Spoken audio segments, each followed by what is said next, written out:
बड़ा खुलासा हुआ। ब्रेन हैमरेज की वजह से बच्ची की मौत हुई है।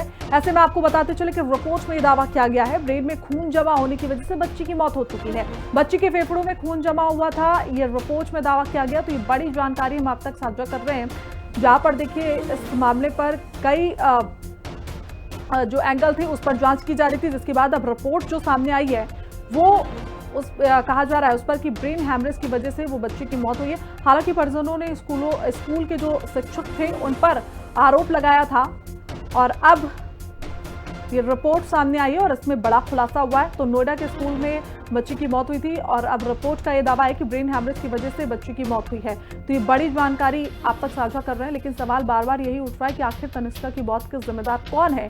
और उस पर जब ये रिपोर्ट सामने आ जाती है तो कई और सवाल निकलकर सामने आते हैं कि जिस तरीके से जो परिजन है, मां आरोप लगा रही थी, अब उसका क्या होगा और आगे किस तरीके से जांच पड़ताल पुलिस करेगी, क्योंकि जो रिपोर्ट आई उसमें ब्रेन हैमरेज की वजह से बच्ची की मौत का मामला सामने आया है।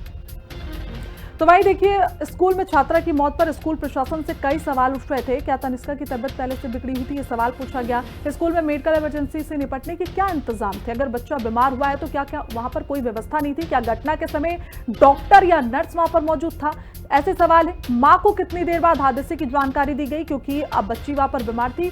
कहा जा रहा है कि लंबे समय के बाद मां को वहां पर बुलाया गया, लेकिन तब तक बच्ची की मौत हो चुकी है। स्कूल है वो सवालों के घेरे पर आता हुआ नजर आ रहा है। अब स्कूल में छात्रा के लिए कोई सीसीटीवी फुटेज भी वहां पर सामने नहीं निकल गया और अब मां कह रही है कि अब सीसीटीवी फुटेज के आधार पर जांच होनी चाहिए। हालांकि रिपोर्ट में कहा गया है कि ब्रेन हैमरेज की वजह से बच्ची की मौत हुई है।